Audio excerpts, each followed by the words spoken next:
Bonjour à tous, voici donc une deuxième vidéo tutoriel pour l'utilisation de microbiologie dans l'analyse d'images en microbiologie. Je vous propose de regarder avant les étapes des pré-processing que nous avons appliquées à cet exemple de bactéries Myxococcus xanthus filmé en time-lapse, en fluorescence, en contraste de phase, et j'ai rajouté un canal artificiel, disons, de filtrage par FFT pour faire ressortir les clusters de fluorescence dans les cellules. Donc, je lance MicroBJ que j'ai téléchargé du site. Je vous rappelle, il y a une vidéo également de présentation générale de ce plugin. Ici, nous allons utiliser la version 5.13.i disponible en téléchargement. L'idée de cette vidéo va être d'expliquer en détail uniquement peut-être les 2 ou 3 premiers onglets du système. Je pense peut-être que juste les 2 premiers, parce que en fait, même si l'interface a l'air assez agréable comme ça, il y a énormément de possibilités à décrire et l'idée de ces tutoriels, c'est d'être complètement exhaustif. Nous allons donc commencer par le premier.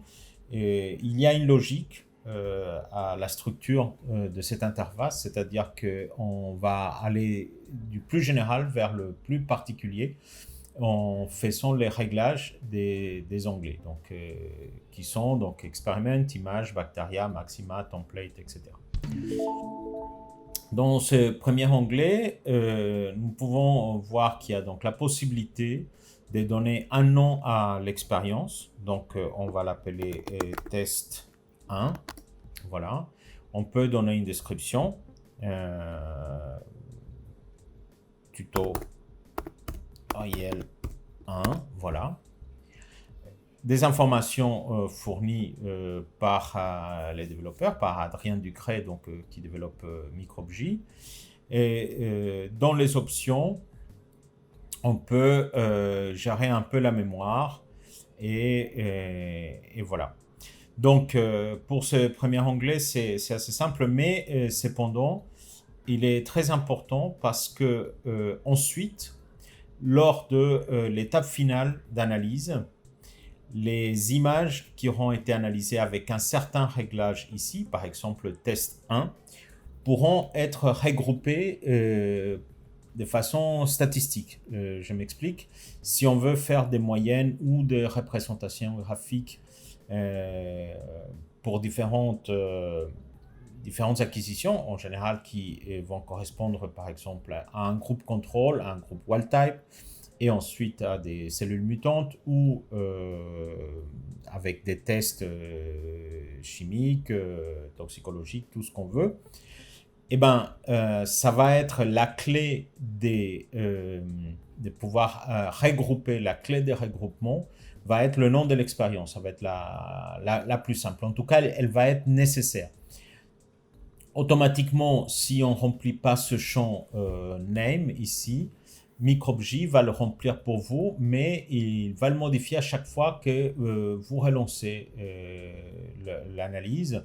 Donc, il va l'appeler Experiment 1, Experiment 2, etc. Et justement, en général, on veut regrouper sur plusieurs images. Si on a fait plusieurs images, par exemple, de wild type, on a besoin qu'elles soient toutes sur la même clé de regroupement. Donc, c'est pour ça qu'il vaut mieux la paramétrer à la main. Et n'oubliez pas de la changer quand vous changez des conditions. Même si, beaucoup plus tard, on verra dans l'étude de l'interface des résultats qu'on peut modifier des erreurs à la main. Si on a oublié de changer le nom, on peut éventuellement le faire à la main, mais c'est un peu plus compliqué. Donc, la bonne pratique, c'est quand même d'avoir ici un nom d'expérience qui soit pertinent pour l'image utilisée, qui permet de regrouper plusieurs analyses. Deuxième onglet, les images. Donc, en fait, c'est la source d'image qui va servir, qui va être traitée par le plugin. Il y a ici le premier réglage, c'est quel type de source on va avoir. Le nom image est attribué spécifiquement au cas que nous avons en exemple ici, c'est-à-dire à une image multidimensionnelle dans le langage Fiji, Imagy. C'est un hyperstack avec sur le même container 3 canaux, différents timelapses, éventuellement on pourrait même avoir différentes positions en Z. Donc ça, c'est ce que le système appelle une image. Ensuite, la deuxième option qui est channel, c'est la possibilité de charger des stacks temporels, par exemple, un stack de contraste de phase, un stack de fluorescence, chacun séparément, donc qui ne serait pas regroupé dans un seul container comme dans l'hyperstack, et indiquer lequel va être le canal 1, lequel va être le canal 2, etc. Donc ça, c'est une situation assez courante selon les systèmes d'acquisition utilisés, où on n'a pas des hyperstacks directement, mais où on produit des séries d'images qu'on a concaténées en fonction du mode de microscope utilisé, contraste de phase, fluorescence.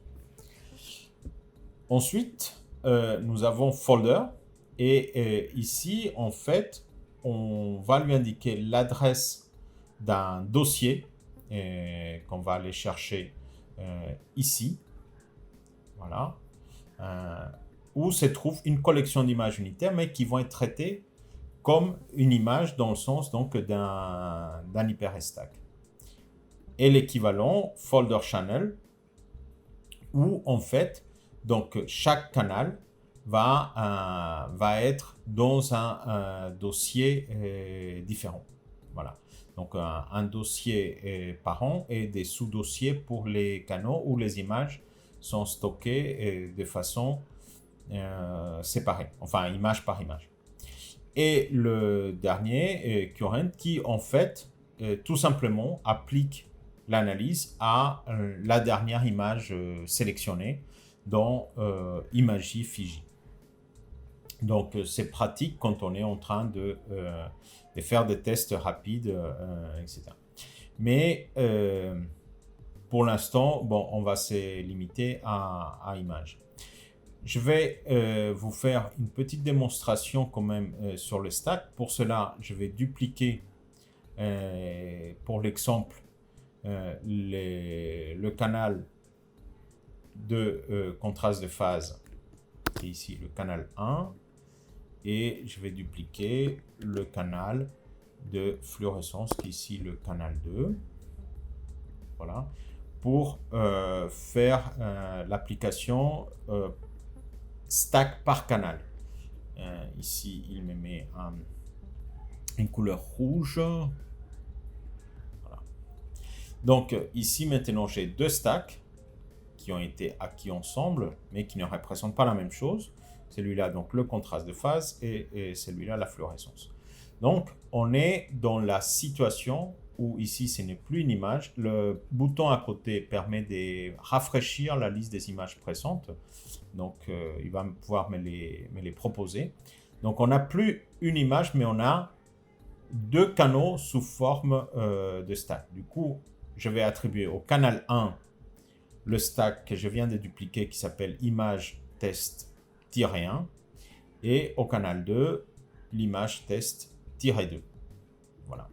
On pourra par la suite continuer à travailler comme ça. J'ouvre bactéries. Ici, par exemple, quand on va faire la détermination du contour cellulaire, on a le canal 1 et le canal 2 qui sont disponibles. Bien entendu, ici, on utilisera le canal 1. Donc, en les gardant séparés. Mais malgré tout, pour MicroBJ, par exemple, l'affichage des overlays, certaines choses marchent mieux si, même si au départ, on a comme source 2 stacks, on les regroupe grâce à ce bouton ici à droite sous forme d'hyperstack. Il va s'en charger tout seul et il va transformer mes 2 canaux sous forme de stack en une image, au sens d'un hyperstack, regroupé. Voilà. Donc, qui s'appelle à nouveau image test, il l'a fait automatiquement, et où on a nos 2 canaux et les frames temporels. Et du coup, on revient ici à l'interface image. Je peux la fermer puisque ce n'est pas celle-ci que je vais utiliser. Je reclique là pour rafraîchir la liste des images. Donc, on va rester sur celle-ci qui était mon hyperstack 3 canaux d'origine. Alors, quels sont les autres outils qui sont dans cet onglet images? On va commencer par le plus bas qui est un timescale. Donc, en fait, il permet d'imposer un écart temporel entre les frames, une fréquence d'acquisition. Ici, dans les propriétés de l'image, on avait 1 seconde. Donc, si je considère qu'en fait c'était une erreur, que cette image était mal calibrée temporellement, ce qui est vraisemblable puisque 1 seconde, ça me semble trop rapide.